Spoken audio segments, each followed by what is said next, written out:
लेकुम दवाखाना हकीम इफ्तिखार तालिब में खुश आमदीद, खुश रहें। न सस्पेंस वाली कहानी आपको पसंद आएगी। मैं आपके लिए एक सस्पेंस वाली कहानी तैयार करता हूँ, उम्मीद आपको पसंद आएगी। एक रात को एक शख्स अपनी कार में बैठा हुआ एक सुनसान सड़क पर चल रहा था। इसका नाम अली था। वो अपने दोस्त के घर से वापस जा रहा था। इसकी कार की रोशनियों के सिवा इस सड़क पर कोई रोशनी नहीं थी।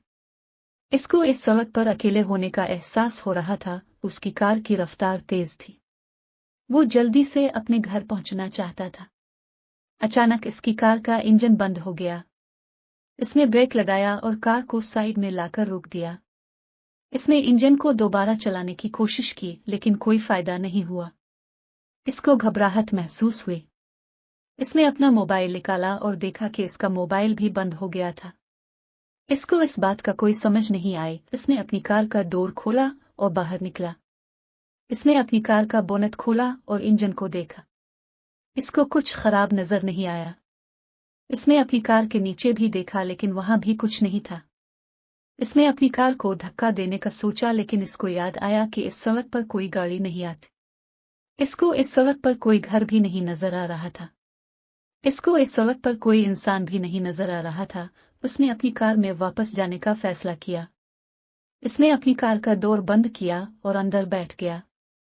उसने अपनी कार की रोशनियां भी बंद कर दे। इसने सोचा कि शायद कोई गाड़ी आए तो इसकी मदद करे। इसने अपनी कार के शीशे ऊपर कर लिए। इसने अपनी कार की सीट पर पीठ लगाकर बैठ गया। इसको बहुत थकावट महसूस हो रही थी। इसने अपनी आंखें बंद कर लें। इसको नहीं पता था कि उसकी कार के पीछे एक साया खड़ा था। इसको नहीं पता था कि इस साया ने इसकी कार का इंजन और मोबाइल खराब किया था। इसको नहीं पता था कि इस साया के हाथ में एक चाकू था। इसको नहीं पता था कि इस साया ने इसकी कार के डोर को लॉक कर दिया था। इसको नहीं पता था कि इस साया ने इसकी कार के शीशे को तोड़ने का इरादा किया था। इसको नहीं पता था कि इस साया ने इसकी जान लेने का इरादा किया था। इसको सिर्फ इतना पता था कि इसको नींद आ रही थी। इसको सिर्फ इतना पता था कि इसको सस्पेंस वाली कहानी पसंद है। ये कहानी आप